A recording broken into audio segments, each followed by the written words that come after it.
Now the two angels came to Sodom in the evening, as Lot was sitting at the gate of Sodom.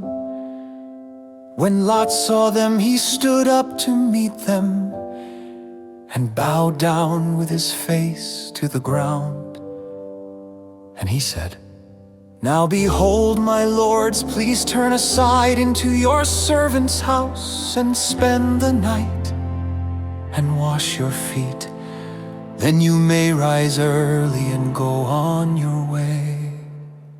They said, "No, but we shall spend the night in the public square." Yet he strongly urged them, so they turned aside to him and entered his house. And he prepared a feast for them and baked unleavened bread, and they ate. Before they lay down, the men of the city, the men of Sodom, surrounded the house, both young and old, all the people from every quarter. And they called to Lot and said to him, "Where are the men who came to you tonight? Bring them out to us, that we may have relations with them."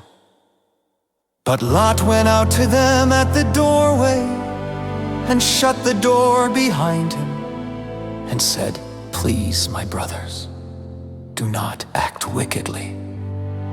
Now look, I have two daughters who have not had relations with any man.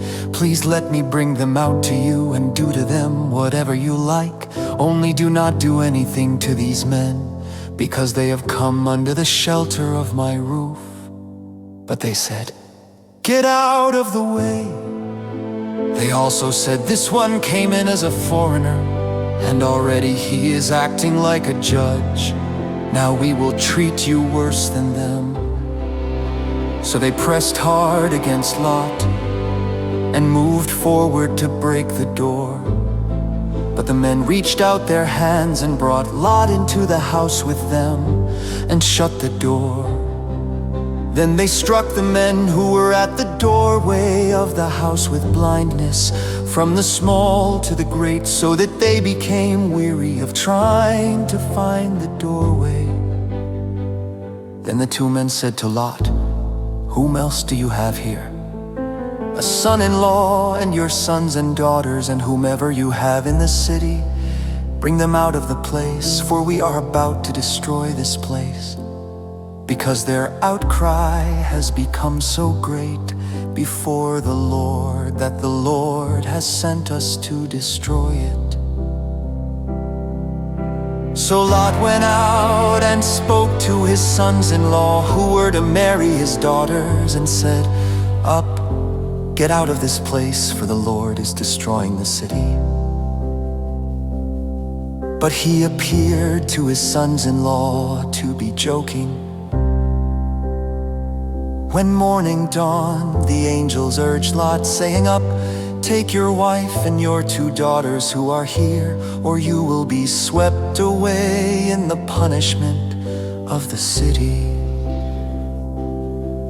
But he hesitated, so the men grasped his hand, and the hand of his wife, and the hands of his two daughters, because the compassion of the Lord was upon him.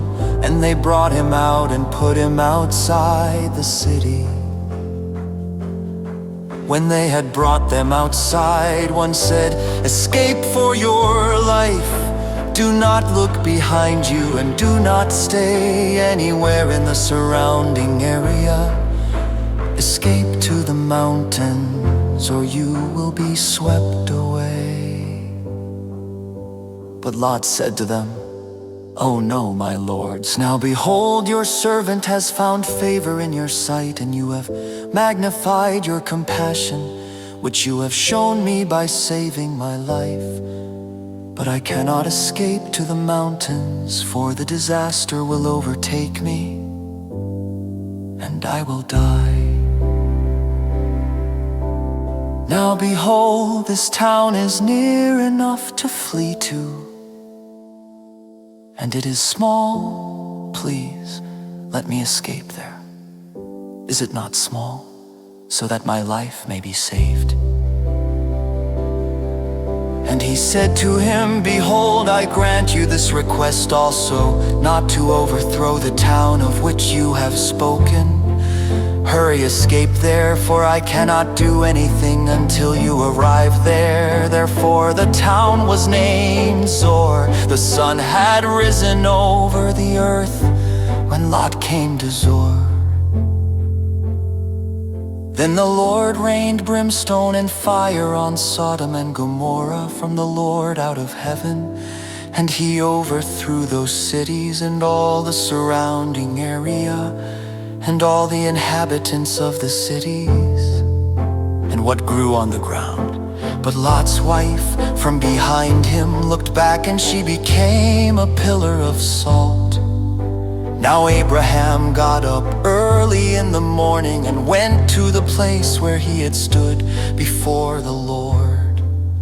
And he looked down toward Sodom and Gomorrah, and toward all the land of the surrounding area. And behold, he saw the smoke of the land ascended like the smoke of a furnace. So it came about, when God destroyed the cities of the surrounding area, that God remembered Abraham and sent Lot out of the midst of the destruction. When he overthrew the cities in which Lot had lived.